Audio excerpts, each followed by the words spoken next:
यीशु मसीह के नाम से धन्यवाद हो पिता। धन्यवाद हो पिता, धन्यवाद हो राजा। यीशु मसीह के नाम से हम आपके नाम को धन्यवाद धन्यवाद और धन्यवाद देते हैं पिता परमेश्वर।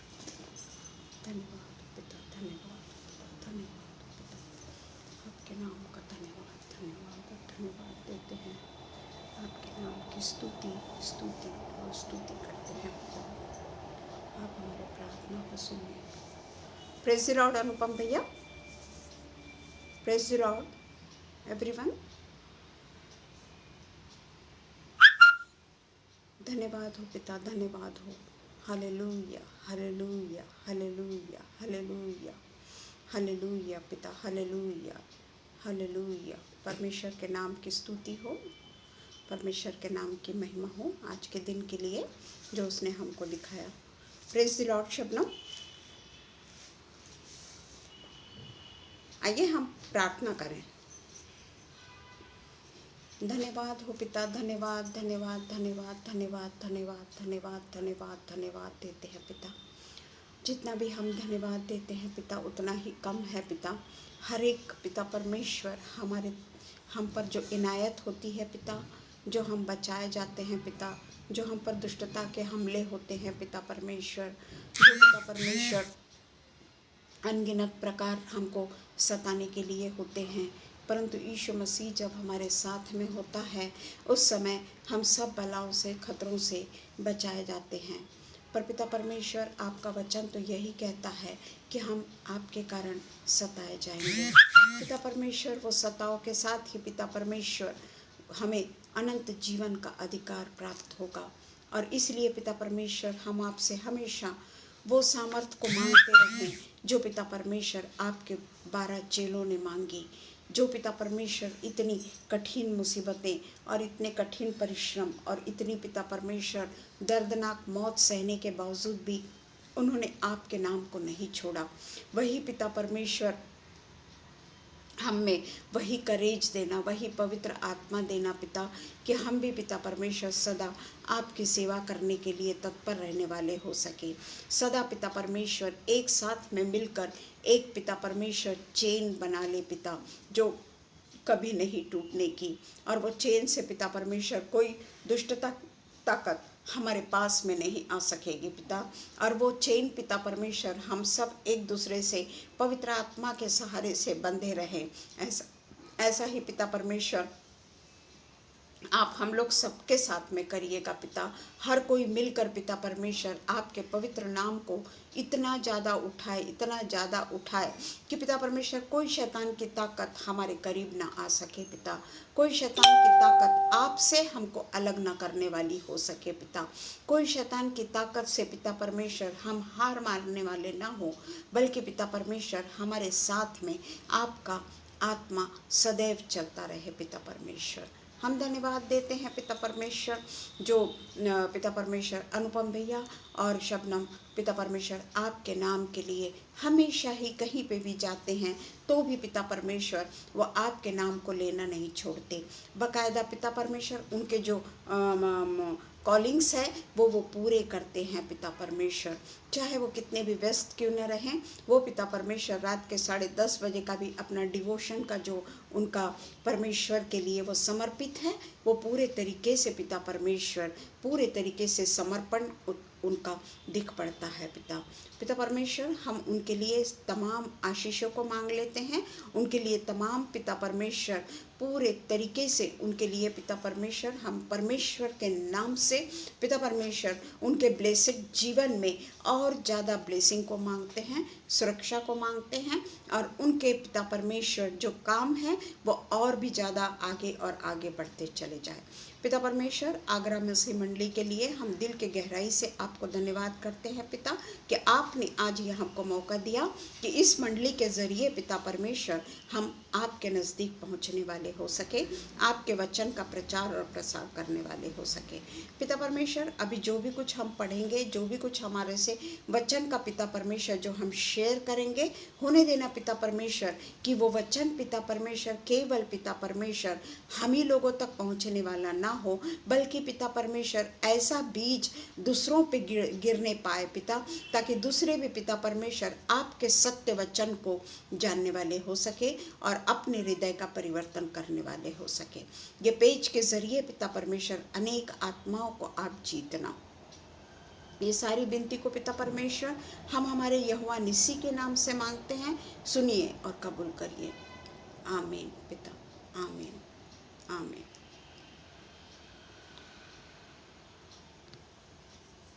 जो जो उपस्थित है हर किसी को प्रेज दिलाओ। आज हम परमेश्वर के वचन के ओर जाते हैं। आज मैं जल्दी ही ज्वाइन हुई, 7 बजे बराबर ज्वाइन हो गई थी और उसके पहले ही मैंने देखा कि अनुपम भैया है और शबनम भी है। मुझे बहुत अच्छा लगा। मैं परमेश्वर का धन्यवाद करती हूँ और आप लोग सब से मिलकर प्रार्थना करती हूँ कि मेरे भी लिए प्रार्थना करिए कि जो भी कुछ मैं बोलूँ वो पवित्र आत्मा से प्रेरित होकर बोली, मेरे बुद्धि को मैं बाजू में रख दूँ। आज हम जो मेरा विषय जो है वो है alter of God, alter of God. इस विषय पे आज मैं बोलने वाली हूँ। तो इसके लिए हम उत्पत्ति जो पहले से जो ऑल्टर्स बने हुए हैं, फर्स्ट ऑल्टर, सेकंड ऑल्टर, ऐसे कई ऑल्टर अब्राहम के द्वारा बनाए गए। तो इसके लिए मैं आपके सामने सबसे पहले तो एक हम अच्छे से जानते हैं कि हारान देश में जो अब्राहम के पिता 13 जो थे, उनके साथ में अब्राहम का वहीं पे पालन पोषण और वहीं वो बढ़ता चला गया। हारान देश में ही उसकी शादी हुई और हारान देश में वो काफ़ी सालों तक रहने लगा। और उसके बाद में परमेश्वर ने उसको कहा कि तू कनान को चला जा, अपने देश को छोड़ और तू कनान को चला जा। फिर परमेश्वर ने जो भी कुछ उसके साथ में उस बीच में हुआ है, हारान से लेकर कनान तक, उसका वर्णन आज मैं आपके बीच में करने वाली हूँ। तो सबसे पहले इम्पोर्टेंट नोट जो मैंने निकाला है वो ये है कि मिस्र जो इजिप्ट भी कहलाता है, उसके बारे में हम थोड़ा सा जानकारी लेंगे, क्योंकि ये उसी वहाँ से होते हुए, इजिप्ट से होते हुए निकले हैं। तो ये जो है ये मिडिल ईस्ट में आता है। इजिप्ट या मिस्र जो है वो मिडिल ईस्ट में आता है और ऐसा देश है जहाँ पहले सारे क्रिश्चियंस ही रहते थे। वहाँ क्रिश्चियंस लोग बहुत ज़्यादा प्रमाण में, ईसाई समाज यानी बहुत ज़्यादा प्रमाण में इजिप्ट में पाया जाता था। परंतु अब हम देखते हैं कि 787 ईयर्स के बाद वो वहाँ के जो क्रिश्चियंस है वो मुस्लिम बन गए, वो कन्वर्ट हो गए और आज इजिप्ट जो देश है वो पूरा का पूरा मुस्लिम कंट्री है, मुस्लिम डोमिनेटेड देश है वो। और वहाँ हार्डली 10% ही आबादी जो है वो क्रिश्चियंस लोगों की है। पहली बार ये लोग बहुत होशियार भी है, भला ये लोग बहुत होशियार हैं। यहाँ के जो इजिप्शियंस जो लोग हैं ये लोग काफ़ी होशियार हैं। पहली बार अगर कैलेंडर का निर्माण अगर कहीं हुआ है तो वो इजिप्ट में हुआ है। पहली बार उन्होंने कैलेंडर का निर्माण किया और पुराने मिस्र के लोगों ने ही ये बतलाया कि एक साल में 365 डेज होते हैं। तो वो इस तरीके से विद्वान है वो लोग। उन्होंने सबसे पहले ये जाहिर किया था कि एक साल में 365 दिन होते हैं और ये इस सब कारणों के कारण मिस्र का जो देश है वो अलग माना गया। और ये जो धर्मांतरण जो हुआ वो कैसे हुआ मैं नहीं जानती, पर पूरे क्रिश्चियंस लोग जो हैं वो मुस्लिम इसमें कन्वर्ट हो गए। वहाँ पर अभी केवल 10% ही लोग हैं जो ईसाई पाए जाते हैं। उसी तरीके से हम देखते हैं कि कनान देश का जो वर्णन किया है, जो अब इजरायली कहलाता है, इजरायली है वो देश, है ना, इजराइल के नाम से वो जाना जाता है और वो ब्लेसेड करके इजराइल करके माना जाता है। वो इतना छोटा सा जो देश है वो हार्डली हमारा जो विदर्भ है उतना ही होगा, ज़्यादा बड़ा तो वो है नहीं। आगरा कितना बड़ा है ये तो मैं नहीं जानती, पर हमारे यहाँ जो विदर्भ छोटा सा एक कॉन्टिनेंट जैसा है, छोटा सा, उतना ही इजराइल देश है। परंतु वहाँ पर आज कितनी ब्लेसिंग्स है ये हम सब जानते हैं, क्योंकि वो सब परमेश्वर के चुने हुए लोग हैं। और आज हम भी इजरायली हैं, हम भी परमेश्वर के चुने हुए लोग ही हैं। तो इसके ऊपर हम सबसे पहले जो पढ़ेंगे वो हम देखते हैं कि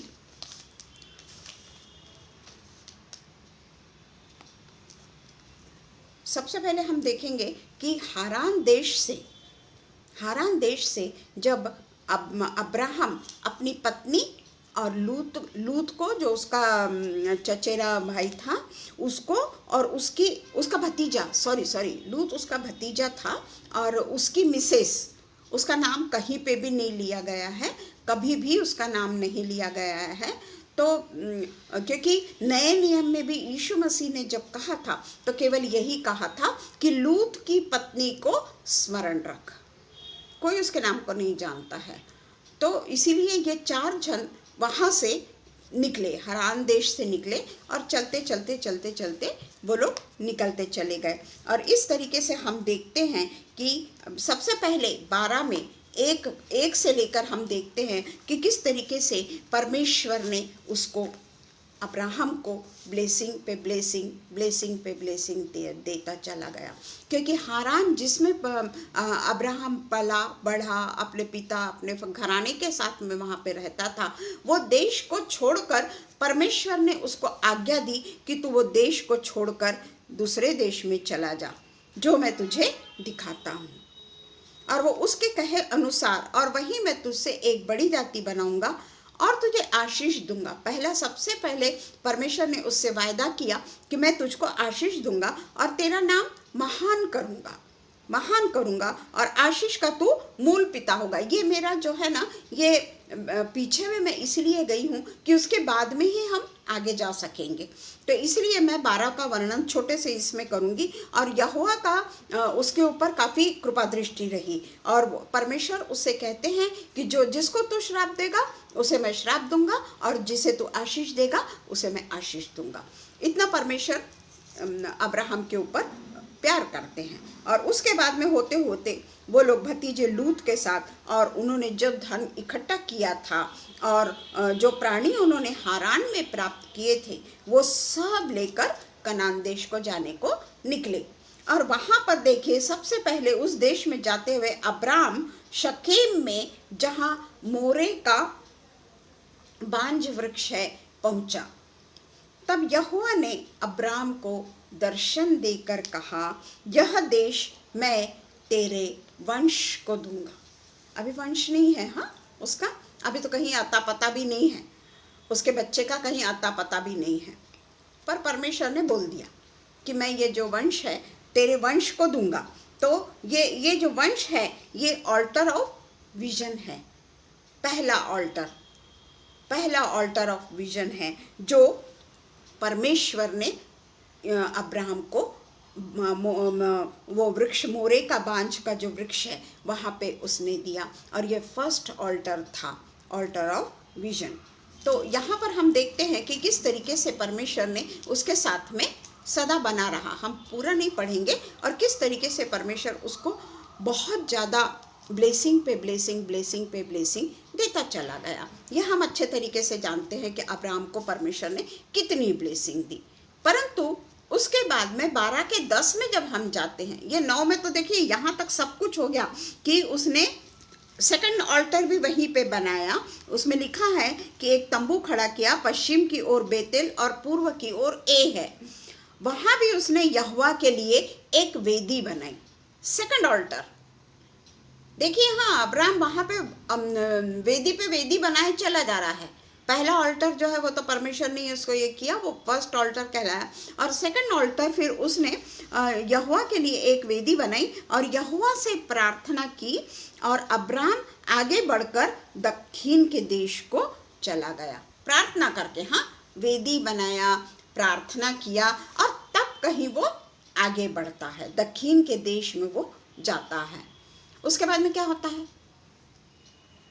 12 का जो है 9 के बाद में उसने सब कुछ करा, परमेश्वर के लिए वेदी भी बना दी, परमेश्वर के लिए प्रार्थना भी की, सब कुछ किया। और 10वें अध्याय में 10वें वचन में, वही अध्याय के 10वें वचन में हम क्या देखते हैं? वहां पर अकाल पड़ा मिस्र देश में, बहुत, मिस्र यानी इजिप्ट, वहां पे बहुत बड़ा अकाल पड़ा। और इसलिए अब्राम मिस्र देश को चला गया कि वहां परदेसी होकर रहे, क्योंकि देश में भयंकर अकाल था। उसने वहां पर क्या किया? डर के मारे, क्योंकि उसकी जो स्त्री थी वो बहुत सुंदर थी, और वहां का जो राजा था, वो राजा के डर के कारण, वो अपने पत्नी के सुंदरता के कारण उसको कहीं मेरे को राजा मार न डाले, ये डर से वो कहता है कि तू वहां जा और मैं ये कहूंगा कि तू मेरी बहन है। इसका मेरे को उसके पहले का वर्णन इसलिए मैंने की हूं कि किस तरीके से अब्राहम के साथ में सब कुछ होने के बावजूद भी पाप उसके दिमाग में आया। उसने पाप किया, ऑल्टर भी बनाया, परमेश्वर से दुआ भी करी, सब कुछ की। हम भी ऑल्टर पे ऑल्टर बनाते चले जाते हैं, प्रॉमिस करते हैं परमेश्वर को कि परमेश्वर इसके बाद में हम कुछ नहीं करेंगे, ऐसा मुझसे गलती हो गई पिता परमेश्वर। हर एक प्रार्थना एक ऑल्टर कहलाती है, हर एक प्रार्थना। हम प्रार्थना करने में कभी नहीं चूकते, परंतु प्रार्थना करने के कुछ देर बाद ही हमारे जीवन में क्या क्या होता है ये शायद हमको पता भी नहीं चलता। हम इतने यानी हैबिचुएट हो गए हैं उस चीज के, इतने आदी हो गए हैं हम उस चीज के कि हमको ये खबर ही नहीं रहती कि हमने कब गुनाह कर डाला। हम ये जानते ही नहीं कि हमने आगे जाकर कब गुनाह कर डाला। उसी तरीके से सारा के साथ में सारा को उसने कह दिया कि मैं उससे कहूंगा कि तू मेरी बहन है करके, और सारा भी राजी हो गई और वो राजा के पास में उसको छोड़ दिया और वो चला गया वहां से। पर इसलिए ये कहना कि मैं उसकी बहन हूँ जिसके तेरा कल्याण हुआ। तो अब्राम मिस्र में आया, मिस्रियों की पत्नी को देखा, वो अति सुंदर है। तो फिरौन के हाकिमों को उसने ये कर, आप लोग ये सब जानते हैं, इसको हम पढ़ेंगे नहीं। तो उसके बाद में क्या होता है कि राजा को पता चलता है, फिरौन को किसी तरीके से ये पता चल जाता है कि सारे जो है ये अब्राम की पत्नी है। तब फिरौन इतनी गलती अब्राम के करने के बावजूद भी उसको बुलाता है और उससे कहता है कि तू मुझसे कितना बड़ा पाप करवा रहा था, तूने मुझसे झूठ कहा कि ये तेरी पत्नी नहीं है, ये तेरी बहन है, पर तू मुझे क्यों नहीं बताना चाहता कि ये तेरी पत्नी है, परंतु अब अपनी पत्नी को लेकर यहाँ से चला जा, ठीक है। और उसको संपत्ति सहित, पत्नी को सब संपत्ति सहित जो उसकी थी विदा कर दिया। ये मेरा बताने के पीछे, इसके पीछे केवल और केवल उद्देश्य ये है कि अब्राहम के जीवन के बारे में कभी अप और कभी डाउन हम देखते चले आते हैं। हमेशा हम देखते हैं कि अब्राहम के जीवन में किस तरीके से अप एंड डाउन्स आते रहते हैं, उसके सोच में किस तरीके से वो बदलाव करता है। और हम जानते हैं कि अब्राहम हमेशा ही उस समय जब वो हारान से आ रहा था, वो ठोकर का कारण बना, मिस्र देश में वो ठोकर का कारण बना, जबकि उसके पहले उसके जीवन में परमेश्वर ने आशीषों की भरमार उसको दी थी। उसको इतना बड़ा आशीष दिया था कि अगर तू किसी को श्राप देता है तो मैं उसको श्राप दूंगा, अगर तू किसी को जीवन देता है तो मैं उसको जीवन दूंगा, आशीष देता है तो मैं उसको आशीष दूंगा। इतना सब होने के बावजूद भी, इतना सब सुनने के बावजूद भी अब्राम हम लोगों के जीवन में आज भी बसा हुआ है। आज भी हमारे जीवन में अब्राम बसा हुआ है। हम भी अपने आप को कभी भी इस चीज से अलग नहीं कर पाते। तो हम देखते हैं कि उसके बाद में फिर क्या होता है, उसके बाद में हम अभी हम पहले देखते हैं कि 13वें अध्याय में क्या होता है। फिर 13वें अध्याय में देखिए कि एक वचन जो है, अब्राम और लूत अपनी पत्नी और अपनी सारी संपत्ति लेकर, लूत को भी संग लेकर मिस्र को छोड़कर कनान के दक्षिण देश में आया। और दोनों के पास यानी अब्राम के पास में बहुत संपत्ति थी, सोना चांदी और बैल, भेड़ बकरी गाय, उस समय की संपत्ति थी। ये जितने भी पशु जिसके पास में होते थे वो उतना ही संपन्न माना जाता था। उस समय की संपत्ति ये थी। और उसको फिरौन के राजा ने भी काफ़ी संपत्ति दी थी, तो इस कारण उसके पास में संपत्ति की कोई कमी नहीं थी। उसके अलावा लूत के भी पास में संपत्ति थी। जो लूत है ना, उसके भी पास में संपत्ति थी, क्योंकि 13:5 में लिखा हुआ है कि लूत के पास भी जो अब्राम के साथ चलता था, भेड़ बकरी गाय बैल और तंबू थे। वो भी अच्छा था, वो भी अमीर था, वेल टू डू थे दोनों भी। अब्राम होगा ज़्यादा होगा, पर लूत के भी पास में भरमसाठ पैसा था, जो यानी इसका मतलब है कि वो हारान में भी संपन्न घराने का था। लूत हारान से ही उसने अपनी सारी भेड़ बकरी सब लेकर आया था, तो वो संपन्न ही घराने का था। उसके बाद में हम देखते हैं कि उनके पास में इतनी अच्छी संपत्ति थी, सब कुछ था उसके पास में, फिर भी हम देखते हैं कि वचन 7 में जाते हैं हम एकदम से। अभी हम वचन 7 में जाएंगे, क्योंकि हम एक एक देखेंगे तो बहुत टाइम लगेगा। तो उसके बाद में हम देखते हैं वचन 7 में देखते हैं हम,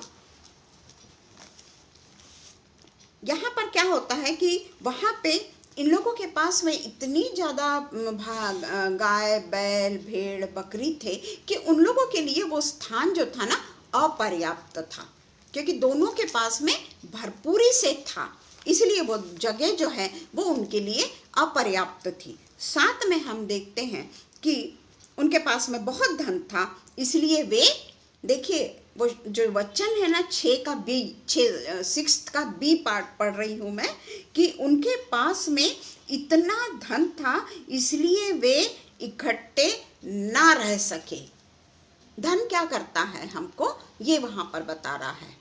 धन हमको किस तरीके से तोड़ता है, धन हमको किस तरीके से अपने रिश्तेदारों से अलग करता है, और धन के पास धन के रहते हुए हम क्या क्या गलत काम करते हैं, यही वो बता रहा है। और 7 में कहता है अब्राम और लूत की भेड़ें बकरी और गाय बैल के चरवाहों में झगड़ा हुआ। दोनों के जो सर्वेंट होंगे उन लोगों के बीच में झगड़ा हुआ। उस समय कनानी, जहाँ ये लोग जा रहे हैं, कनान देश में ये लोग जा रहे हैं, और परिज्जी लोग उस देश में रहते थे। यानी ये लोग दोनों ने, कनानी और परिज्जी लोगों ने इन लोगों के झगड़ों को देखा। और अगर समझो अब्राम वहाँ पर जा रहा था, एक अच्छा उदाहरण लेकर अब्राम जा रहा था, जो परमेश्वर के नाम का प्रचार और प्रसार कर सकता था, परमेश्वर के नाम को एक ऊंचा दर्जा वो दे सकता था, क्योंकि वो परमेश्वर का भक्त था, परमेश्वर ने उसको ग्रहण किया था।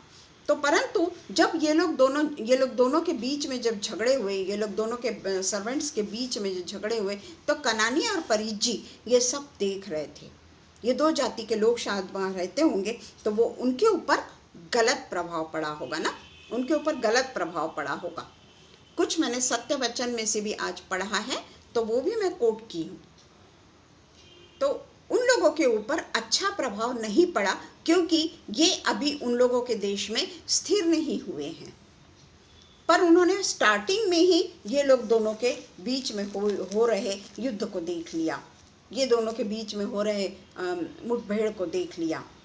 और ये हमको ये बताता है कि आज के इसमें अगर हम देखते हैं तो हमारे चर्च में है ना, हमारे चर्च में जब हम इकट्ठे होते हैं, और हमारे चर्च में कई बार क्या होता है कि अन्य जाति के लोग भी आते हैं, ऐसा नहीं कि नहीं आते, अन्य जाति के लोग भी आते हैं, या हो सकता है कि नए नए कन्वर्ट हुए हैं और उनका ऐसा लगता है कि ये लोग हमसे अलग हैं, वो लोग हिंदुइज्म से हमारे इसमें आए हुए हैं। तो उनको जो हमारा देखने का नज़रिया है, उनका नज़रिया ऐसा रहता है कि ये लोग डिफरेंट हैं हर किसी से, ये लोग झगड़ा नहीं करते, बड़े शांति प्रिय लोग हैं ये अपने परमेश्वर से खूब डर के रहते हैं, परमेश्वर की बड़ी उपासना करके रहते हैं ये लोग। पर ऐसे समय में अगर हमारे चर्च में भी झगड़े लड़ाई होते हैं, आज भी हमारे चर्च में कहीं ना कहीं झगड़े लड़ाई होते हैं, और जिस चर्च में इस तरीके से झगड़े लड़ाई होते हैं या मनमुटाव होता है या क्या कहना चाहिए कि ग्रुपिज्म, एक ग्रुप यहाँ खड़ा है, एक ग्रुप वहाँ खड़ा है, एक ग्रुप वहाँ खड़ा है, हर कोई चार पाँच लोग एकत्रित होकर अलग से अपने खड़े होकर बातें कर रहे हैं। चर्च खत्म होने के बाद एक दूसरे से जल्दी जल्दी मिल लेते हैं और अपने ग्रुप में जाकर खड़े हो गए, समझ जाइए। और उसके बाद में फिर उन लोग जो अभी अभी क्रिश्चियन हुए या जो अन्य जाति है जिन्होंने बैप्टिज्म नहीं लिया, उनके ऊपर क्या असर पड़ेगा? क्योंकि वो कभी इस ग्रुप में चले जाते, कभी उस ग्रुप में चले जाते, पर हम उनको एंटरटेन नहीं करते, नए आदमी को हम एकदम से एंटरटेन नहीं करते, या फिर उसको थोड़ा किसी भी तरीके से बाजू में रख के हम दूसरी जगह में जाकर खड़े हो जाते हैं। कई बार वो जब हमारी मीटिंग्स होती है, मैं मेरे चर्च की बात नहीं कर रही, एक मैं जनरल बात कर रही हूँ कि भाई हमारे चर्च में तो इस तरीके से नहीं होता है, किसी के भी चर्च में नहीं होता होगा, पर मैंने कई ऐसे चर्चेस देखे हैं कि जब उनकी मीटिंग्स होती है ना, आम सभा, कुछ तो भी वार्षिक सभा, कुछ तो भी ऐसे ऐसे होता है, तो वहाँ पर ऐसे झगड़े होते हैं ना, ऐसे झगड़े होते हैं ना कि मैं बता नहीं सकती, यानी मारने पीटने को भी कम नहीं करते हैं वो लोग। ये भी मैंने देखा है, इसलिए मैं बता रही हूँ। तो जो अन्य जाति जो आई है, कनानी और परिज्जी जो हमारे बीच में आए हुए हैं, क्या वो हमारे धर्म को ग्रहण करेंगे? क्या वो हमारे बिहेवियर को देखकर हमारे परमेश्वर को दोषारोपण नहीं करेंगे? यीशु मसीह के लिए नहीं बोलेंगे? अरे ऐसा कैसा? ये लोग तो यीशु मसीह के इतने फॉलोअर हैं, ये तो इतने शांति प्रिय लोग हैं, पर अंदर में जाकर देखे तो इनके यहाँ पे तो ऐसा चला आ रहा है। कई बार ऐसा होता है कि जैसे पति जो है वो अन्य जाति का है, पत्नी क्रिश्चियन है, तो पत्नी हमेशा अपने बहन को बोलती है या अपने रिश्तेदारों को बोलती है कि भाई मैं चाहती हूँ कि मेरा पति भी कन्वर्ट हो जाए, पर ये कन्वर्ट ही नहीं होते। और फिर उसके बाद में जब देखते हैं वो कि भाई ये क्यों कन्वर्ट नहीं होते, तो जब वो एक बार ऐसी किसी के घर में खाना वाना खाने को या किसी गेट टुगेदर होगा, कुछ होगा, वहाँ जाते हैं, और वहाँ जब वो इन लोगों की मिल के बातें सुनते हैं, क्रिश्चियन समुदाय की, चर्च के लोगों की, एक चर्च की मीटिंग है, वहाँ पर वो गए हुए हैं और खाना पीना चल रहा है, और हर कोई अभी कॉटेज प्रेयर मीटिंग ख़त्म हुई है और उसके बाद में हर कोई ने अपना अपना ग्रुप बना लिया है, कोई इसके लिए बोल रहा है, कोई उसके लिए बोल रहा है, एक दूसरे की नुक्ताचीनी चल रही है, करते करते झगड़े भी हो जाते हैं। तो क्या वो जो व्यक्ति है जिसने क्रिश्चियन लेडी से शादी किया, क्या वो क्रिश्चियन बनेगा? तो ये हमारा उदाहरण है, यही उदाहरण ये दोनों का बताया गया है कि उन लोगों की जो मन मुठभेड़ है ये कनानी और परिज्जी देख रहे थे स्टार्टिंग में ही, क्या उन पर असर हुआ होगा। और आज भी ये तो ठीक है, या अब्राहम के ज़माने का था, पर आज भी हम इसी तरीके से आपस में लड़ते रहते हैं, हमारे चर्च में, हमारे कॉटेज प्रेयर मीटिंग में, या समझ जाओ क्रिश्चियन कंपाउंड है। क्रिश्चियन कंपाउंड का नॉलेज मेरे को कम है, पर हमारे यहाँ पे जो नागपुर में जो क्रिश्चियन कंपाउंड है, वहाँ के माहौल को मैंने देखा है। वो बाजू वालों से बात नहीं करते, बाजू वाला उसके बाजू वाले से बात नहीं करता। अरे क्यों नहीं करते भाई बात? वो ऐसा है, वो वैसा है, वो वैसा है, वो वैसा है, बस। तो वहाँ पे आजकल हिंदू लोग भी रहने लग गए हैं, क्योंकि इन लोगों ने प्रॉपर्टी को हिंदुओं को बेचा है। तो उनके ऊपर क्या असर पड़ता होगा? वो कभी हमारे धर्म में आएंगे क्या? वो हमारे पिता को ग्रहण करेंगे क्या कभी? जबकि हमारा यीशु मसीह तो ऐसा नहीं है, हमारा यीशु मसीह तो सब कुछ सहता है, वो ग्रहण करेंगे क्या? कभी नहीं ग्रहण करेंगे। उनमें यही रहेगा कि अरे इनके भी धर्म में ऐसी है, ये लोग भी झगड़े लड़ाई करते हैं। तो इस तरीके से हम देखते हैं। फिर उसके बाद में अब्राम ने लूत से कहा कि ठीक है, मेरे और तेरे बीच में और तेरे चरवाहों के बीच में झगड़ा ना होने पाए, इसीलिए हम लोग भाई बंधु हैं। तो जहाँ तेरे को लगता है, जहाँ तेरी नज़र जाती है, अगर तू बाई तरफ जाना चाहता है तो मैं दाहिनी तरफ चला जाऊँगा, और अगर तू दाहिनी तरफ जाना चाहता है तो मैं बाई तरफ चला जाऊँगा। तो हम लोग दोनों अलग अलग हो जाएंगे। देखिए यहाँ पे बंटवारा चालू हो गया। यहाँ पे ये लोग दोनों का बंटवारा, यानी एक दूसरे से वो लोग अलग होने लगे। एक साथ में रहने वाले लोग एक दूसरे के यानी बिल्कुल अपोजिट साइड में चले जाएंगे। अगर तू बाईं ओर जाता है तो मैं दाहिनी ओर चले जाऊँगा, तू दक्षिण की ओर जाता है तो मैं उत्तर की ओर चले जाऊँगा। दोनों दिशाएं कभी नहीं मिल सकती, हम अच्छे से जानते हैं। तो इस तरीके से वो लोग सोचते हैं। और उसके बाद में हम पढ़ते हैं जिस तरीके से, अभी देखिए इन दोनों के बारे में जो हम पढ़ेंगे, यूहन्ना 13 का 35, जॉन 13 का 35, एक ही वचन हम पढ़ेंगे, 34 और 35 पढ़ेंगे, सॉरी। मैं तुम्हें एक नई आज्ञा देता हूँ, एक दूसरे से प्रेम रखो। कनानी और परिज्जी देख रहे हैं। एक दूसरे से प्रेम रखो, जैसा मैंने तुमसे प्रेम रखा है वैसा ही तुम भी एक दूसरे से प्रेम रखो। यदि आपस में प्रेम रखोगे तो इसी से सब जानेंगे। यदि आपस में तुम एक दूसरे से प्रेम रखोगे तो इसी से सब जानेंगे कि तुम मेरे चेले हो। तो यहाँ पे जो कनानी और परिज्जी को जो दृश्य दिख रहा है वो क्या दिख रहा है? दोनों में बंटवारा दिख रहा है ना। दोनों भी एक दूसरे को सिर्फ क्या है, संपत्ति। उसका कारण है, उनका अलग अलग होने का कारण है संपत्ति। केवल संपत्ति के कारण दोनों भी अलग अलग हो रहे हैं। तो उसके बाद में हम देखते हैं, तब लूत ने, अभी लूत का भी मालूम है आप लोगों को, आंखें उठाकर यरदन नदी के पास वाली सारी तराई को देखा। आप हमेशा देखिए, मैंने शायद किस किस में बताई थी याद नहीं, कि लूत जो है ना वो पहाड़ी इलाके में कभी नहीं गया, और परमेश्वर हमेशा अपने को पहाड़ी इलाके की बातें करता है। पहाड़ एक सर्वोच्च स्थान, सर्वोच्च स्थान। यीशु मसीह भी पहाड़ पर जाकर प्रार्थना किया करते थे। यीशु मसीह को भी जब क्रूस का सजा हुई, वो भी पहाड़ के ऊपर ही लेकर गए थे उसको, वहीं उसको क्रूस पे लटकाया गया था। पर हम भी अरे कौन जाएगा उतने ऊंचे। और उसने तराई की जगह को देखा, लूत ने, जहाँ पे बड़ा हरियाली थी। और उस समय क्योंकि सदोम और अमोरा का नष्ट नहीं हुआ था, सदोम और अमोरा, वो बिल्कुल हरा भरा और बहुत ही सींची हुई जगह थी, बहुत ही फ्रूटफुल जगह थी। और बड़ी सुंदर सुंदर तराई और यहोवा उसका उस यहोवा की वाटिका और मिस्र देश के समान उपजाऊ थी वहाँ की ज़मीन।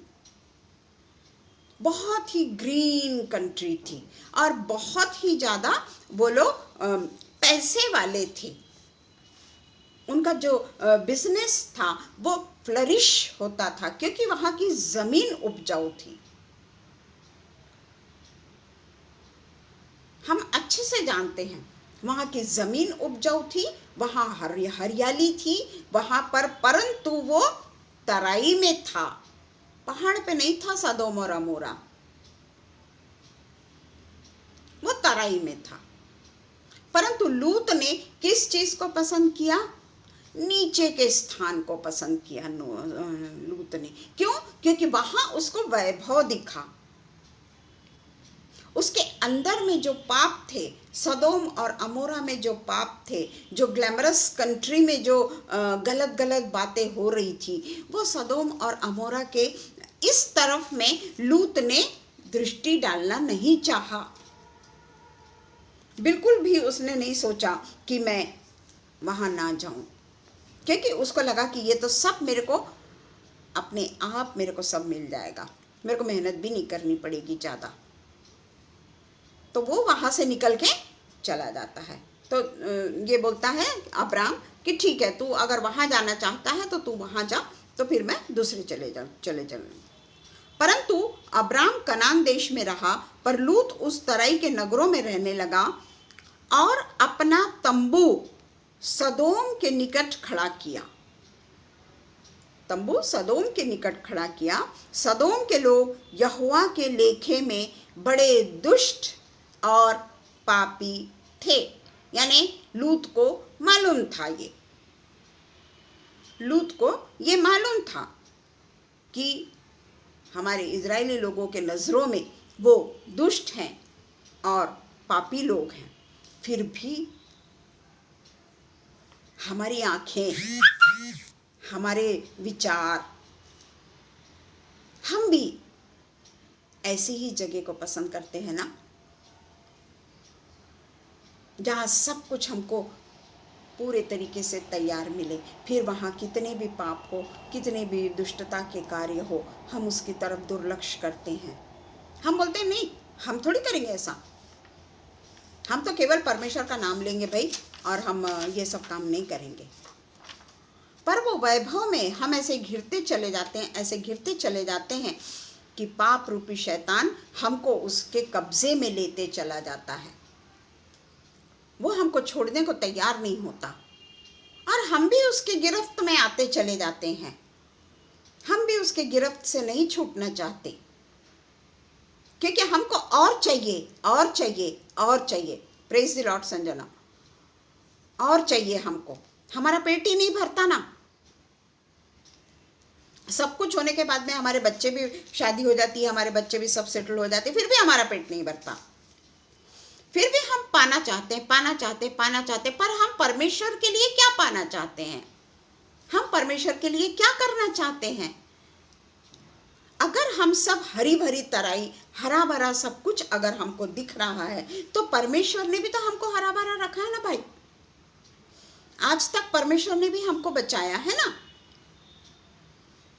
अगर हमको परमेश्वर ही नहीं बचाता, अगर हमको परमेश्वर ही उतनी ताकत नहीं देता, तो क्या आज के जीवन में हम अपने आप को उस काबिल कर सकते जो जिस काबिल हम हैं? हमारे कारण है क्या? हम जो भी कुछ आज हमारे पास में है, वो क्या हम हमारे कारण प्राप्त किए हैं क्या हमने? आज अगर हमको कोई कहता है कि तू किसी, अब तो तेरा सब हो गया ना, अभी तू किसी गांव में जा, गांव में नहीं भी जाती होगी तो तुम्हारे नागपुर शहर में जो अभी नई नई कंस्ट्रक्शन हो रहे हैं, जहाँ नए नए लोग आ रहे हैं, वहां जाकर तू परमेश्वर के वचन को बांटा कर। प्रेज द लॉर्ड रेणुका, वहां जाकर तू परमेश्वर के वचन को बांट, क्योंकि तेरे पास तो सारी की सारी वो है ना, मैंने तेरे को हर चीज तो दिया है। तू जा ना वहां, हफ्ते में एक बार जा। तो मैं जाऊंगी क्या हरे भरी तराई को छोड़कर? नहीं जाऊंगी मैं, क्योंकि मैं ग्लैमरस इसमें रहना चाहती हूं। मेरे पैर में कीचड़ लग जाए, या मुझे धूप लग जाए, या मुझे पानी लग जाए, या वहां के नल के पानी को अगर मुझे पीना पड़े, वहां पर मुझको काली चाय पीना पड़े, ये मैं नहीं कर सकती भाई, क्योंकि मैंने कभी किया ही नहीं ना। तो हम में और लूत में क्या अंतर है? हम बड़े लूत का उदाहरण देते रहते हैं। हम हमेशा लूत के बारे में कुछ न कुछ, हमारा जो वचन होता है तो हम लूत के बारे में बहुत बोलते हैं। तो हम कौन है?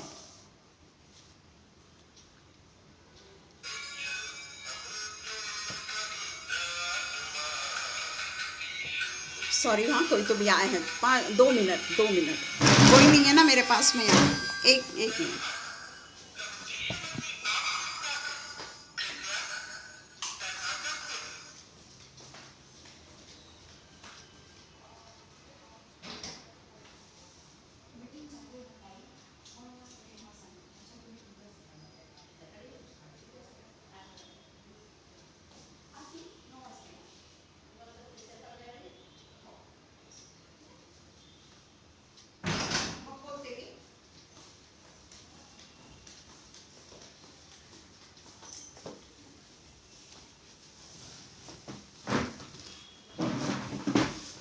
सॉरी, हाँ सॉरी। तो क्या आज हमारी जो हालत है लूत से भी ज्यादा बदतर है ना? लूत से भी ज्यादा बदतर है आज हमारी हालत। तो हम देखते हैं कि जब यहां पर ये हो गया, उसके बाद में हम देखते हैं कि अब ये क्या, एक कलीसिया के लोग जो दूसरे कलीसिया के विरुद्ध में बोलते हैं, वो तो हमको मालूम है, वो बोल बोल के भी मैं थक जाती भाई। हम देखते हैं कि यहाँ पर अब्राम का जो है वो हेब्रोन को जाना। हम अभी 13 का 14वां वचन पढ़ेंगे, ठीक है।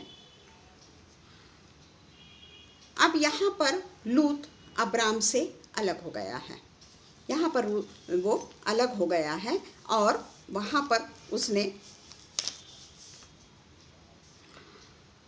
यहोवा ने, और उसके बाद में अलग होने के बाद में उसके पश्चात यहोवा ने अब्राम से कहा। देखिए, जब तक लूत अब्राम के साथ में था, एक बात आप इसमें बहुत सूक्ष्म सी बात है कि जब तक लूत उसके साथ में था तब तक परमेश्वर ने अब्राम के साथ बातें नहीं की।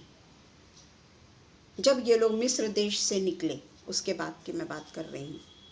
मिस्र देश से निकलने के बाद में अब्राम के साथ में परमेश्वर की बातचीत नहीं हुई, परमेश्वर नहीं मिले उससे।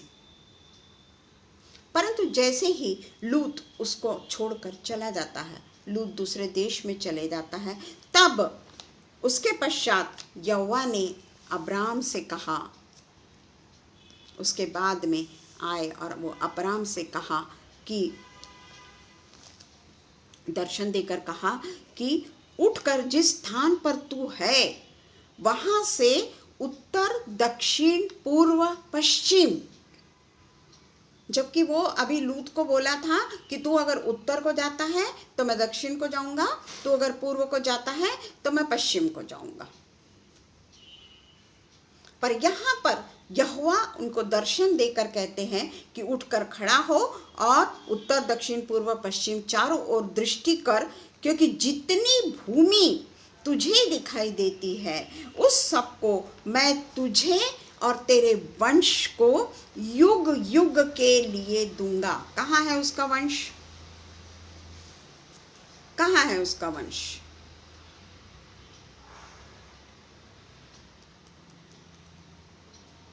अभी तो उसका वंश भी नहीं है, वंश की तो शुरुआत भी नहीं है।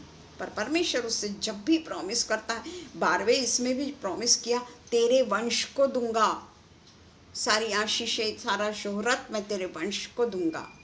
यहाँ वो फिर बोलता है, और ये यहाँ का 4th ऑल्टर है। हमने 3 ऑल्टर के बाद में तीसरा ऑल्टर ये है कि परमेश्वर ने उसको लूत के जाने के बाद में दर्शन दिया, और 4th ऑल्टर उसका ये है कि परमेश्वर उसको आशीष देता है, और केवल अब्राम को आशीष नहीं देता बल्कि उसके वंश को युग युग के लिए दूंगा। आज इजरायली आशीषित है, छोटा सा देश है, पूरे दुनिया को कब्जे पे करके रखा हुआ है। छोटे से देश ने पूरे देश को वो करके रखा है। उनके यहाँ पे बड़े से बड़े देश वाले, अमेरिका, ये वो जाकर देखते हैं कि ये अपने देश को किस तरीके से, छोटा सा देश, दलदल वाला देश, जहाँ पर कहीं पे भी फसल नहीं हो सकती, कुछ नहीं हो सकती, वहाँ किस तरीके से उन्होंने प्रोग्रेस किया है। ये है परमेश्वर की आशीषें। जो सदोम और अमोरा को देखेगा ना, हम में से जो सदोम और अमोरा को देखेगा ना, वो नाश हो जाएगा। परंतु जिसकी दृष्टि कनान देश की तरफ, परमेश्वर की तरफ होगी, वो हमेशा उसके युग युग, उसके वंश को उसकी आशीषें मिलेगी। हम क्या करते हैं, हमारा तो पति पत्नी एक दूसरे के साथ में नहीं पटता। सभी के घर में होता है, सभी के घर में है, मैं ये नहीं बोल रही हूँ, सभी के घर में बर्तन है और सभी के घर के बर्तन बचते हैं। परंतु एक सीमा के पार अगर वो चला जाता है ना, किसके घर में झगड़े नहीं होते, भाई भाई, भाई बहन सबके होते। परंतु जब वो सीमा को क्रॉस कर जाता है ना, एक सीमा को जब वो क्रॉस कर जाता है तो वो बच्चों के लिए एक बहुत बड़ा दुख का कारण हो जाता है, क्योंकि बच्चे उस समय तक जवान हो चुके हैं। अब बच्चे जब अपने माता पिता को देखते हैं दहल जाते हैं। अगर वो जवान नहीं भी हुए, जवान भी हो गए, दहल जाते हैं, क्योंकि उनका सब कुछ उनके माता पिता होते हैं। उनका सारा का सारा प्रेज़ द लॉर्ड अक्का, सारा का सारा जितना भी उनका आंखें होती है ना, वो उनके माँ बाप पे लगी होती है कि मेरे माता पिता ये क्या कर रहे हैं। और उससे क्या होता है, कई बार क्या होता है कि बच्चे गलत दिशा में चले जाते हैं। तो इसीलिए परमेश्वर ने कहा कि मैं ये तेरी जितनी भी तेरे को मैं आशीष दे रहा हूं, ये आशीषें मैं तेरे वंश को युग युग तक देता रहूंगा। तो ये सारी आशीषें हमको मिलने के लिए हमको कौन से देश में जाना है? सदोम में जाना है क्या? जो पहले से विकसित है वो देश में हमको जाना है क्या?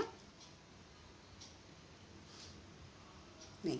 परमेश्वर बोलता है कि तू एक जगह खड़े हो जा और उत्तर दक्षिण पूर्व पश्चिम सब जगह ये कर, जहां जहां तेरे पांव पड़ेंगे वो जगह मैं तेरे को दे दूंगा। देखो आगे में लिखा है कि तेरे वंश की पृथ्वी के धूल के किनको के समान बहुत करूंगा मैं। एक तो बच्चा ही नहीं है अभी उसको बच्चा होने का ही है, बच्चे का कहीं अता पता नहीं है, क्योंकि उसके 15वें वचन में फिर वो उनको दर्शन देकर परमेश्वर बोलता है कि मैं तुझको तेरा वंश दूंगा। यहां तो कोई अता पता ही नहीं है अभी, पर पिता परमेश्वर का वचन है ना ये। 12वें में भी पिता परमेश्वर ने यही कहा ना, 12वें अध्याय में। और फिर उसके बाद में पृथ्वी के धूल के किनको को गिन सकेगा, वही तेरा वंश भी। जो पृथ्वी के धूल के किनको को गिन सकेगा वही तेरा वंश भी गिन सकेगा। नामुमकिन है, पृथ्वी के धूल के किनको को गिनना नामुमकिन है, पर ये आशीष परमेश्वर उसको देता है। और ये है फोर्थ ऑल्टर, ये है फोर्थ ऑल्टर। क्या हमारा जीवन ऐसा है? पिता परमेश्वर तो हमको आशीषों पे आशीषें दिया चला जाता है। पिता परमेश्वर मेरे ख्याल से अभी यहाँ पे जितने भी उपस्थित है, जितने भी परमेश्वर के वचन सुन रहे हो, खुद मैं जो सुन रही परमेश्वर के वचन को बोल रही हूँ, सीख भी रही हूँ। हम लोगों को परमेश्वर ने पूरे तरीके से फुलफिल किया है। कहीं पे भी हमारे बीच में कोई कमी नहीं है। फिर भी हमारी नजर किसकी तरफ रहती? बाजू वाले की तरफ रहती, जो हमसे थोड़ा अमीर रहेगा, जिसके पास में काफी अच्छा है, उसकी तरफ रहेगी हमारी नजर। अरे उसके पास तो ये भी है, उसके पास तो वो भी है, अरे उसके बच्चे के भी पास में गाड़ी है, उसका तो बच्चा भी गाड़ी में जाता। ये है, हम हमेशा तराई की तरफ देखते हैं। हमारी नजर क्यों नहीं रहती पहाड़ों पर? हमारी सहायता हमको कहाँ से मिलेगी? हमारी सहायता हमको पर्वतों से मिलेगी। हमारा सहायक पिता परमेश्वर जो ऊंचे पे विराजमान है, वहां से हमको सहायता मिलेगी। पृथ्वी तो मेरे परमेश्वर की पांव की चौकी है और स्वर्ग उसका सिंहासन है। ऐसा परमेश्वर मेरा है।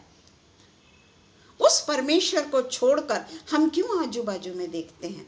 हम क्यों सदोम और अमोरा की तरफ में दृष्टि उठाते हैं? क्या है सदोम और अमोरा का भविष्य? यह हम सब जानते हैं कि आज भी वहां कोई चीज नहीं पनपती, कोई चीज नहीं पनपती, कोई नहीं रहता वहां। पूरे तरीके से उजाड़ दिया है परमेश्वर ने उसको।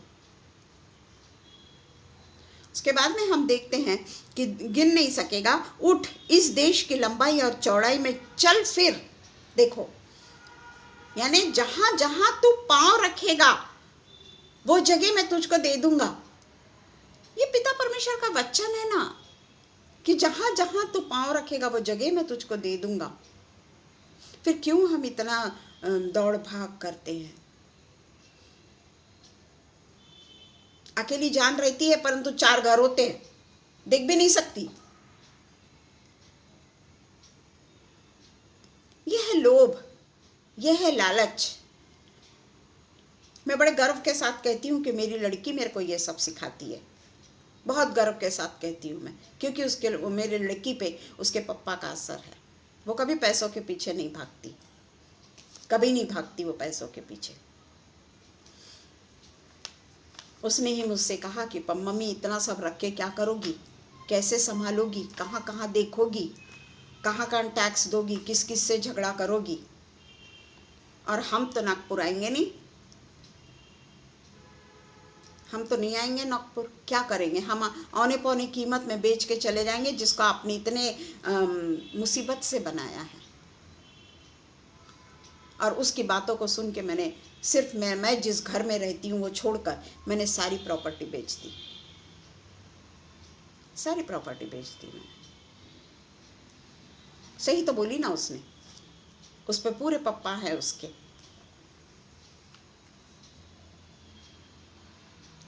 तो इस तरीके से मैं परमेश्वर देता है ना, परमेश्वर के पास में क्या चीज की कमी है, कोई कमी नहीं है परमेश्वर के पास में। वो अगर हम बटोरते रहेंगे बटोरते रहेंगे बटोरते रहेंगे तो परमेश्वर बोलेगा कि मैं तेरे कान को बहरा कर देता हूँ, तेरी बुद्धि को भ्रष्ट कर देता हूँ, तेरी आंखों को मैं बंद कर देता हूँ, और फिर इसके बाद में मैं तेरे तरफ ध्यान भी नहीं दूंगा।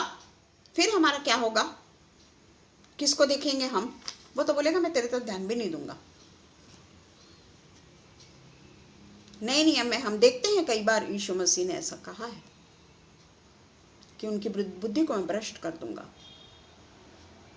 अगर मेरी बुद्धि भ्रष्ट हो जाती ना, मैं मेरी लड़की से बोलती कि तेरे को क्या मालूम मैंने किस तरीके से जमाई हूं, और तू बोलती है कि ये बेच दे, पर नहीं, परमेश्वर ने बराबर एक सही दिशा दिखाई। तो इस तरीके से जब वो लंबाई चौड़ाई में चला, तंबू उखाड़कर मम्रे के बांज वृक्ष के बीच में हेब्रोन में थे।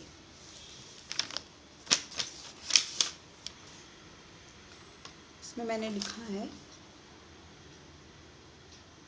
यहाँ पे लिखाता है, यहाँ पर बताता है वो 15-16 हमेशा ये जो है मम्रे जो है ना वो समृद्धि को दिखाता है। जहाँ परमेश्वर ने इसको लेकर गया, अब्राहम को लेकर गया, वहाँ पे लिखा है मम्रे के बांज वृक्ष के बीच। तो मम्रे का जो वो है ना, उसको प्रोनाउंस कैसे करते हैं मालूम नहीं, मम्रे तो है। मम्रे का जो वृक्ष है ना, वो मम्रे का बांज वृक्ष कोई जगह है, वो समृद्धि को दिखाता है, समृद्धि को दिखाता है। यस, रेणुका बराबर बता रही है। और हेब्रोन जो है वो सहभागिता को दिखाती है, परमेश्वर के साथ में हमारी सहभागिता, ये हेब्रोन दिखाता है। और वो देश में परमेश्वर ने अब्राहम को भेजा। कम है क्या ये आशीषें? ये आशीषें कोई कम है? और इतने ही इसमें उसके 4 ऑल्टर्स मैंने आपको बता दिया। Praise Lord Joseph sir. उसके बाद में हम देखते हैं, फिर भी उसके बाद में भी छोटा सा ही मैं बोलूंगी, ज्यादा नहीं बोलूंगी। उसके बाद में मलिकिसिदक जो राजा था, मलिकिसिदक जो राजा था, शालेम का राजा, वो परम प्रधान ईश्वर का याजक भी था, परम प्रधान ईश्वर का याजक भी था। और वो परम प्रधान ईश्वर की ओर से आकाश और पृथ्वी का अधिकारी है। तू धन्य हो, और धन्य है परमेश्वर जिसने तेरे द्रोहियों के तेरे वश में कर दिया। तब अब्राम ने उसको सब वस्तुओं का दशवांश दिया। ये हम 14:17 से देख रहे हैं, 14 का सब चीज का दशवांश दिया। और फिर उसके बाद में राजा ने भी उसको खूब सारी चीजें दी। राजा ने भी उससे कहा कि तुझे मैं धन को अपने पास में रख और प्राणियों को तो मुझे दे, अब्राम। परंतु अब्राम ने सदोम के राजा से कहा, परम प्रधान ईश्वर यहोवा जो आकाश और पृथ्वी का अधिकारी है, उसकी मैं ये शपथ खाता हूं कि जो कुछ तेरा है उसमें से मैं एक सूत और ना जूती का बंधन, ना कोई वस्तु लूंगा, कि तू ऐसा ना कहने पाए कि अब्राम मेरे ही कारण धनी हुआ। कौन है ऐसा यहाँ कि हम हमारे माता पिता से कोई चीज नहीं लेते हैं? कौन है ऐसा? हमारे पास सब कुछ रहने के बावजूद भी हम लोगों से कुछ नहीं लेते हैं? कोई नहीं है। हम तो बल्कि चाहते हैं कि हमको और मिले, और मिले हमको। Praise the Lord Singh. हम यही चाहते हैं ना कि हमारे पास और भी हम इकट्ठा करें। परंतु अब्राम ने वो राजा को नहीं कहा। राजा से कहा कि मुझे एक सूत भी तेरा नहीं चाहिए, छोटी सी भी चीज न चाहिए, क्योंकि कहीं ऐसा न हो कि तू कहे कि अब्राम मेरे ही कारण धनी हुआ। बल्कि अब्राम ने राजा को 10% जो वस्तुओं का 10वांश दिया, क्योंकि वो राजा है। आज हम चर्च में कुछ नहीं देते, क्योंकि उस समय राजा का जो भी कुछ है, जैसे आज भी जैसे हम हमारे देश के लिए टैक्स देते हैं, हमारे देश का जो इलेक्ट्रिक बिल है, वाटर मीटर बिल है, ये सब हमको देना ही है। गवर्नमेंट को मत दो भला आप। गवर्नमेंट क्या करती है ये आप अच्छे से जानते हो। किस तरीके से गवर्नमेंट आपसे वसूल करेगी ये अच्छे से आप जानते हैं। आज पेट्रोल की कीमत ऐसी हो गई है कि पेट्रोल तो पूरे तरीके से आसमान को छू गया है, पर फिर भी क्या हमने कार बंद कर दिए चलाना? आज भी हम कार में घूमते हैं। ये हमारे लिए एक जरूरी साधन हो गया। हम पैदल ही नहीं चलना चाहते, पैदल नहीं जाते हम। और गवर्नमेंट जानती है कि ये आजकल की जनता जो है वो पूरे तरीके से जितनी भी चीजें हैं उसके अधीन हो चुकी है। परंतु अब्राहम यहां पर राजा को 10वांश देता है। राजा को भला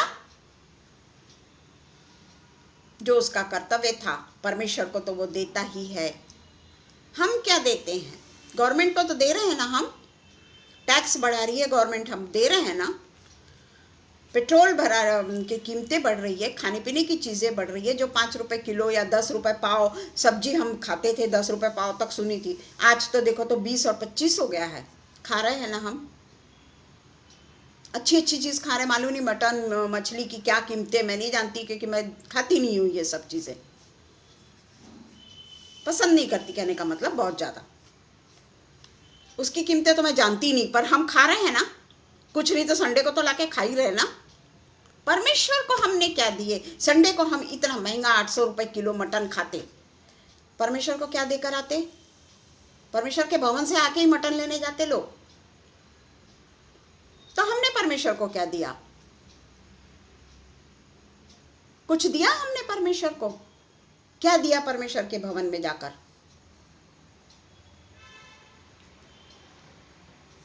कुछ नहीं दिया परमेश्वर के भवन में जाकर हमने।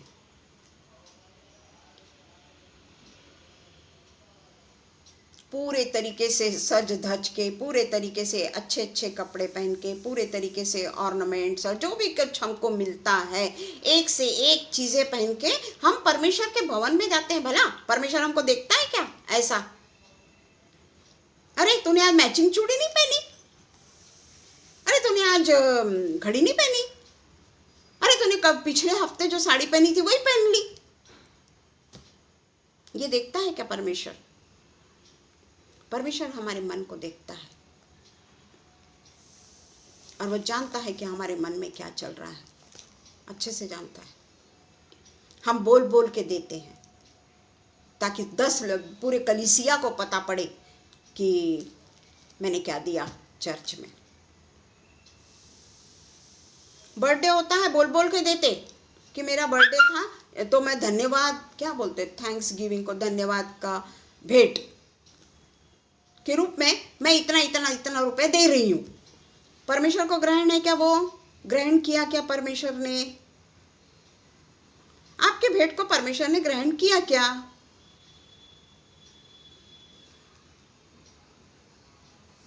फिर भी हमारी एक आदत हो जाती है कि एक हफ्ता नहीं देंगे, 2 हफ्ता नहीं देंगे, पर हमारे चर्च का कल्चर है ना, वो लोग बोल बोल के देते ना, फिर बोलेंगे कि अरे किटी ने क्या दी है, तो मैंने सुनी ही नहीं अभी तक।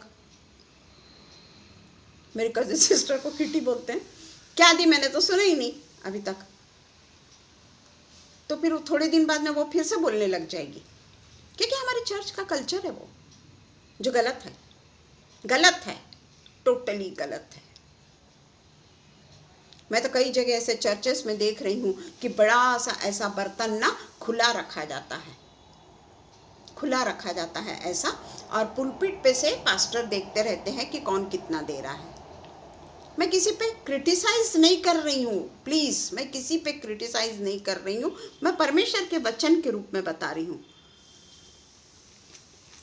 क्या अब्राहम ने जब राजा को 10वांश दिया तो वहां बहुत सारे लोग थे क्या? राजा के पास में भीड़ तो नहीं हो सकती ना। मलिकिसेदेक के पास में सिर्फ अब्राहम और राजा थे, तो अब्राहम ने ढिंडोरा पीट के दिया क्या? और बाकी जाने तो परमेश्वर का वचन कहता है कि तेरा अगर दाहिना हाथ अगर कुछ देता है तो बाएं हाथ को ना समझे। जाने दीजिए ना, किसी को समझे या ना समझे, परमेश्वर तुम्हारा देख रहा है ना गुप्त में, उसको तो सब मालूम है कि हम क्या दे रहे हैं, और हम उस पर एहसान नहीं कर रहे। भला हमारा है ही क्या जो हम उस पर एहसान करेंगे? हमारे पास में हमारा कुछ नहीं है। सॉरी, टाइम हो रहा है। हमारे पास में हमारा कुछ भी नहीं है। हम नंगे आए और नंगे ही चले जाएंगे। इसलिए हमारे जीवन को इस तरीके से हम देखें कि हम किस दिशा में जा रहे हैं। आज भी हम कहाँ जा रहे हैं? सदोम और अमोरा की ओर जा रहे हैं क्या, नाश होने के लिए? या आज हमने अपना आत्म परीक्षण करना है। आइए हम प्रार्थना करें। धन्यवाद हो, धन्यवाद हो, धन्यवाद हो, धन्यवाद हो पिता परमेश्वर। पिता परमेश्वर, हम पिता परमेश्वर इतने ज़्यादा परमेश्वर के वचन में मुश्किल हो जाते हैं कि हमें समय का ध्यान नहीं रहता पिता, पर हम ये भूल जाते हैं पिता परमेश्वर कि बाकी लोगों को भी दूसरे काम होते हैं पिता। पिता परमेश्वर, आपके वचन में पिता परमेश्वर जो शांति है वो मुझको संसार में नहीं मिलती। आपके वचन में जो पिता परमेश्वर पूरे तरीके से डूबने के लिए पिता परमेश्वर जो जगह है वो केवल और केवल आप ही के पास में है पिता। आप मेरे मन को जानते हैं पिता। आप जानते हैं पिता परमेश्वर कि मैं अपने आप की महिमा के लिए यहाँ पर उपस्थित नहीं होती। मुझे तो बहुत अच्छा लगता है पिता परमेश्वर आपके वचन को बांटना, ताकि उसके सहारे तो मैं पढ़ाई करती हूँ कि मुझे बोलना है तो मैं परमेश्वर के वचन को बहुत ही गहराई से अध्ययन तो करती हूँ पिता। नहीं तो अगर मुझे बोलना नहीं रहा तो मैं बाइबल का एक पूरा चैप्टर पढ़ लूँ परंतु समझ नहीं पाऊँ कि मैंने क्या पढ़ा, तो पिता परमेश्वर उसमें कोई फ़ायदा नहीं। आपके वचन को पिता परमेश्वर चबा चबा के खाने में पिता परमेश्वर, उससे जो पिता परमेश्वर पोषक तत्व हम पाते हैं पिता, वो कोई दुनिया की ताकत हमको नहीं दे सकती पिता। कोई नहीं दे सकता पिता परमेश्वर हमें। केवल और केवल आपका वचन है पिता परमेश्वर जो हमें सही दिशा देता है, सही राह दिखाता है पिता परमेश्वर का वचन। पिता परमेश्वर का वचन हमको अंधेरे में नहीं ले जाता, वो हमको ज्योति में ले जाता है, क्योंकि पिता परमेश्वर ज्योति है और ज्योति के पास में कोई चीज़ छिपी नहीं रह सकती।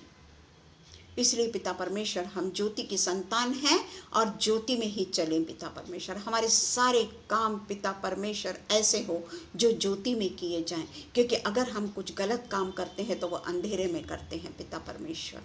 हमारे सारे काम पिता परमेश्वर ज्योति में ही हो, क्योंकि मेरा पिता ज्योति है, मेरा पिता प्रकाश है मेरा, और मैं उसी के सहारे में अपने जीवन को व्यतीत करने वाली हो सकूं। पिता परमेश्वर जितने यहाँ पर उपस्थित थे उन सबको पिता परमेश्वर मैं हृदय की गहराई से उनकी आभारी हूँ कि उन्होंने इतना समय परमेश्वर को दिया और परमेश्वर के वचन को सुना। उसके लिए मैं उनकी पिता परमेश्वर की तरफ से उनका मैं धन्यवाद करती हूँ पिता। आगरा मिशन मसीह मंडली के लिए मैं धन्यवाद करती हूँ कि उन्होंने मुझे ये समय दिया कि मैं परमेश्वर के वचन को गहराई के साथ में बांटने वाली हो सकी पिता परमेश्वर। कई बार पिता परमेश्वर मैंने 13वां अध्याय पढ़ा, पर आज जो आपने हम सब से बात की वो पिता परमेश्वर काबिल तारीफ है पिता। आपकी बातचीत, आपका पिता परमेश्वर गहराई से हमारे साथ में बात करना, यही हमारे लिए बहुत है पिता। हम पिता परमेश्वर शबनम के लिए और अनुपम भैया के लिए आपको धन्यवाद देते हैं पिता, कि उन्होंने हमको ये संधि दी कि पिता परमेश्वर आज के वचन को मैं बांट सकी। सारी विनती पिता परमेश्वर मैं आप ही के पवित्र पवित्र और मीठे नाम से मांगती हूँ, सुनिए और कबूल करिए। आमीन पिता, आमीन। सॉरी शबनम, बहुत टाइम हो गया, आज मैंने बहुत समय ले ली। सभी लोग उपस्थित सभी लोगों को मैं सॉरी बोलती हूँ। चलो, आमीन, प्रेज द लॉर्ड।